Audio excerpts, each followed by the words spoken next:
Good morning students, welcome to online study. पिछले class में हमने हिंदी व्याकरण पढ़ा। हिंदी व्याकरण में वर्ण विचार पढ़े।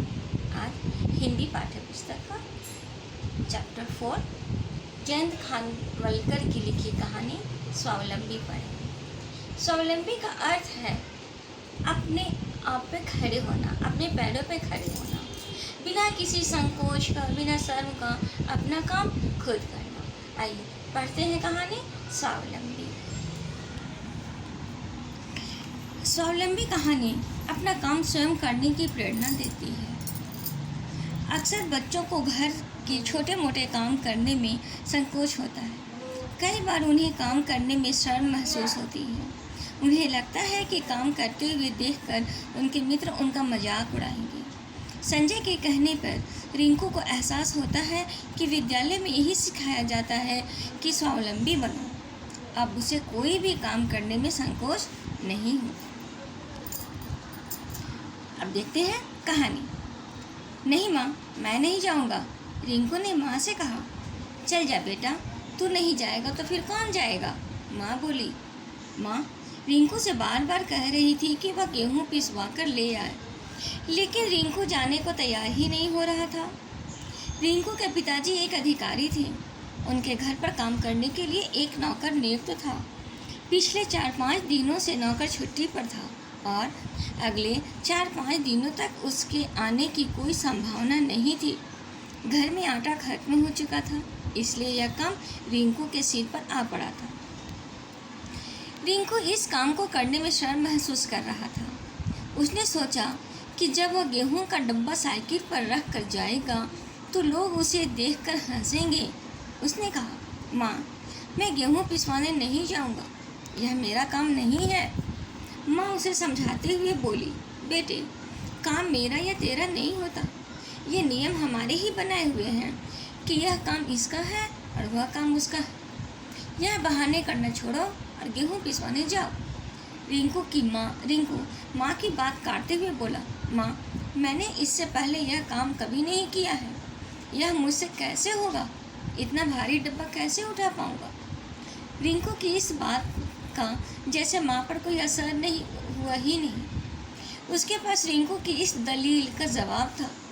वह बोली, बेटा यहाँ साइकिल पर डब्बा रखवाने में मैं तेरी मदद कर दूँगी और चक्की के पास चक्की वाला तेरी मदद कर देगा।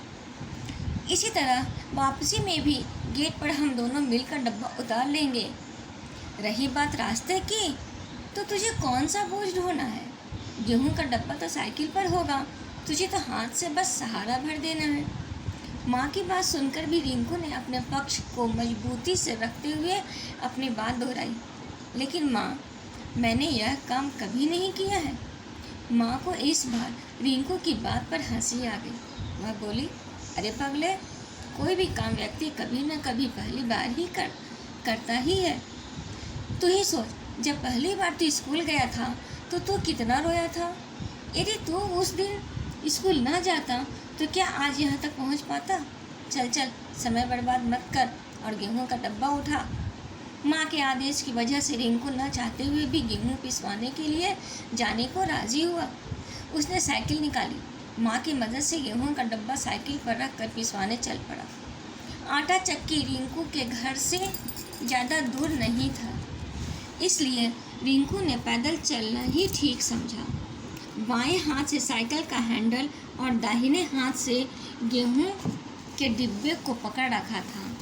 अपनी शर्म को मिटाने के लिए उसने गर्दन नीची कर ली थी। वह हर आने जाने वालों की निगाहें से बचने का असफल प्रयास कर रहा था। कुछ देर चलने के बाद वह आटा चक्की पर पहुंचा। उसने अब कुछ राहत की सांस ली। गेहूं का डब्बा उतार कर उसने तुलवाया। चक्की वाले ने रिंकू से कहा, भैया 1-2 आदमी और आ जाएं तो चक्की चालू करूँगा। आप कोई और काम हो तो वह कर आए। अच्छी बात है, मैं आधे घंटे में आता हूँ। इतना कहकर रिंकू ने अपनी साइकिल उठाई। वह सोचने लगा, मैंने चक्की वाले से आधे घंटे में आने को कह दिया है, फिर कहाँ जाऊँ? उसने सोचा कि चलो ऐसे ही कुछ देर घूम लिया जाए। फिर उसने विचार किया कि चलो अपने सहपाठी संजय से ही मिल लिया जाए। सहपाठी अर्थात दोस्त। संजय के पिताजी की किराने की दुकान है। संजय ने रिंकू को एक बार बताया था कि वह दोपहर को अक्सर दुकान पर ही बैठता है, क्योंकि उसके पिताजी उस समय भोजन करने घर जाते हैं। रिंकू ने अपनी साइकिल संजय की दुकान की तरफ मोड़ दी। वह विचारों में खोया संजय की दुकान पर पहुंचा। उसने सोचा था कि संजय गद्दी पर बैठा सेठों की तरह अपने नौकरों पर हुक्म चला रहा होगा, पर यह क्या, उसने जो कुछ देखा वह उसकी सोच के बिल्कुल विपरीत था। संजय अपनी दुकान में झाड़ू लगा रहा था। रिंकू कब उसकी दुकान पर आकर खड़ा हो गया, इसका उसे एहसास ही नहीं हुआ। अचानक उसकी नज़र ऊपर उठी। उसने रिंकू को खड़ा पाया। रिंकू को देखकर उसे आश्चर्य हुआ। अरे रिंकू, अंदर आ, 1 मिनट में कचरा फेंक दूँ, झाड़ू कोने में रखते हुए संजय बोला। रिंकू ने आश्चर्य से पूछा, संजय तू झाड़ू लगा रहा है? झाड़ू रखते हुए संजय ने जवाब दिया, हाँ, आज नौकर नहीं आया है, इसलिए मैं ही यह काम कर रहा हूँ। और फिर नौकर रहे न रहे, इससे क्या फ़र्क पड़ता है? उसके रहने पर भी मैं कई बार झाड़ू लगा चुका हूँ। रिंकू को आश्चर्य हुआ। उसने पूछा, तुझे ये सब करने में शर्म नहीं लगती? संजय बोला, अपना काम करने में शर्म कैसी? फिर हमारे स्कूल में भी तो हमें यही सिखाया जाता है कि स्वावलंबी बनो, अर्थात अपना काम स्वयं करो।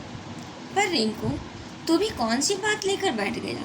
आ, तुझे मैं क्रीम वाले बिस्कुट खिलाता हूँ। इतना कहकर बिस्कुट के पैकेट खोलकर एक प्लेट में रखा। ले खा, उसने कहा। हाँ, खाता हूँ। एक बिस्कुट मुंह में डालते हुए रिंकू बोला। रिंकू कुछ देर तक संजय की दुकान पर बैठा। इधर उधर की कुछ और बातें हुई।